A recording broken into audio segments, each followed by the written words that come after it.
السلام علیکم ورحمۃ اللہ وبرکاتہ۔ بسم اللہ الرحمن الرحیم۔ حضرت مولانا عبد الماجد صاحب دریابادی رحمۃ اللہ علیہ کا تذکرہ شیخ الحدیث حضرت مولانا سید محمد انظر شاہ کشمیری رحمۃ اللہ علیہ کے قلم سے۔ حضرت مولانا عبد الماجد صاحب دریابادی مشہور انشا پرداز، ادیب طناز، مفسر، مؤرخ، بزرگ، صحافی، حضرت تھانوی کے مجاز، تحریک خلافت کے مضبوط رکن، رئیس الاحرار محمد علی جوہر کے ہم نشیں، حق گو، حق پسند، انشاء میں بے مثل، طنز میں لاجواب، چند جملوں میں مقابل حریف کے چھکے چھڑا دیتے۔ ان کا قلم رفیع سودا کی شاعری تھی، بگڑتے تو منانا مشکل، نامور صحافی ان سے پناہ مانگتے۔ حیات اللہ انصاری کے خلاف لکھنا شروع کیا تو اس چاق و چوبند صحافی نے لکھا کہ آپ کو میرے خلاف جو لکھنا ہے ایک بار لکھ دیجئے، یہ جو آپ زہر کی بوند بوند ٹپکاتے ہیں میری برداشت سے باہر ہے۔ اپنے شیخ اول حضرت مولانا حسین احمد مدنی کی نقش حیات پر تبصرہ کیا کہ میں تو منتظر تھا کہ علم و شریعت پر حاوی تصنیف قلم مبارک سے تیار ہوگی، یہ تو کتاب السیاسہ ہے جو آپ کے قلم نے تیار کی۔ صدر جمہوریہ ڈاکٹر ذاکر حسین کی بعض خامیوں پر بولے تو ایک طوفان تھا جو ادھر ادھر سے نکل گیا۔ پاکستان کے چند روزہ سفر میں شورش کاشمیری مدیر چٹان نے پرتکلف دعوت کی، مرحوم کو اس میں اسراف نظر آیا، اپنے سفر نامے میں تنقید کی۔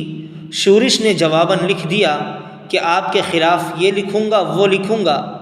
جواب دریابادی مرحوم کا قرآن کریم کی ایک آیت تھی، لئن بسطت الی یدک لتقتلنی ما انا بباسط یدی الیک لاقتلک انی اخاف اللہ رب العالمین۔ بس اس جواب لا جواب پر ساری شورش ختم ہو گئی۔ اکبر الہ آبادی نے دھیرے دھیرے مولانا دریابادی کی اصلاح شروع کی، جس کی انتہا حضرت تھانوی علیہ الرحمہ کے دامن تربیت و تجدید سے وابستگی، والہانہ تعلق و نسبت مع اللہ کی سند اجازت تھی۔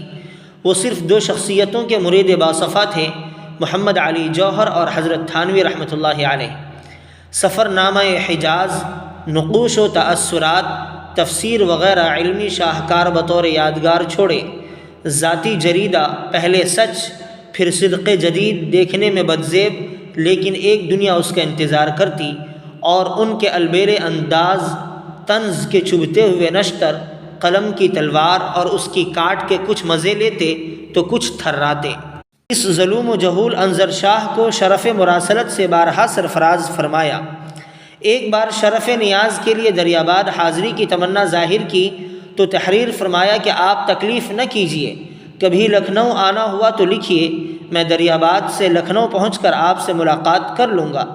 یہ احترام انور شاہ کشمیری سے نسبت کا تھا، ورنہ من آنم کے من دانم میرے مراسلے صدق جدید میں ازراہ ذرہ نوازی شائع فرماتے۔ حضرت مولانا کی تفسیر اردو اور انگریزی میں بے نظیر ہے۔ مولانا دریابادی مرحوم خود بوڑھے لیکن قلم سدا نوجوان، مشہور شاعر جوش کو تو سکہ بند ملحد ہی بنا کر چھوڑا۔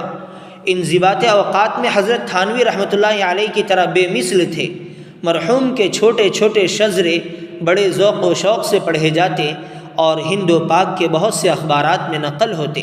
یہ شذرے کیا تھے؟ بس یوں کہہ لیجئے کہ ایک تجربے کار شکاری کی فتراک تھی جس کے تیر کبھی خطا نہ کرتے۔ جنوبی ہند کے ایک اخبار کے مدیر نے مولانا دریابادی کی مودودی صاحب کی تحریک و دعوت پر تنقید و اعتراض دیکھا تو مدیر صاحب مودودی صاحب کی نصرت میں مولانا سے دست گریباں ہو گئے۔ اپنے لب و لہجے اور مخصوص انشاء میں اداریہ مولانا دریابادی کے خلاف لکھ مارا، جس میں تھا کہ آپ ہم پر جو چوٹ چلے ہیں۔ پھر سارا اداریہ اسی رنگ و بھنگ نے دریابادی کہاں چوکنے والے تھے ان کی سطر سطر نقل کی اور ہر سطر پر لکھا کہ صلی علی ماشاء اللہ، کیا اردو ہے، کیسی بلند پایا انشاء ہے۔ مولانا دریابادی مرحوم کی صوفی نذیر کشمیری سے خوب چلتی۔ ایک بار صوفی نذیر کشمیری نے مولانا دریابادی کو لکھا کہ آپ کو منیت المصلی سے تا بخاری شریف پڑھا دوں گا۔ صبح گاہی تفریح سے اب 11 بجے واپس آ کر آپ کا شذرہ پڑھا، اسی پر یہ جواب مرسل ہے۔ مولانا دریابادی نے جواب میں لکھا کہ تفریح سے 11 بجے واپسی آپ کی دماغی کیفیت کی بہترین ترجمانی ہے۔ صوفی صاحب اس پر ایسے بگڑے کہ جوش میں عبا و دستار بھی پھینک دی اور تند و تیز مراسلہ بھیجا۔ مولانا کا جواب صرف اتنا تھا کہ آپ کو یہ سن کر رنج ہوگا کہ میں نے آپ کا مراسلہ پڑھے بغیر کوڑے کی کنڈی میں ڈال دیا۔ غرضے کے بڑے بڑے شیر افغن بھی مولانا کے نشتر کی تاب نہ لاتے۔ کون کس وقت مولانا کے قلم کی تیغ بے نیام سے تڑپے گا، کوئی نہیں بتا سکتا۔ غرضے کہ وہ اردو ادب کے ستون، انشاء میں بے مثال، تیر و نشتر میں بے عدیل، بے مثل محقق تھے۔ 80 سے زائد عمر عزیز گزار کر دریاباد کی سرزمین میں یہ آسمان صحافت کا مریخ ہمیشہ کے لیے غروب ہو گیا۔ انا للہ و انا الیہ راجعون، فرحمہ اللہ رحمۃ واسعہ۔ اسی طرح کی معلوماتی اور شخصیات کے تعارف پر مشتمل ویڈیو حاصل کرنے کے لیے ہمارے اس چینل کو سبسکرائب کر لیں اور گھنٹی کے بٹن کو دبانا نہ بھولیں۔ شکریہ۔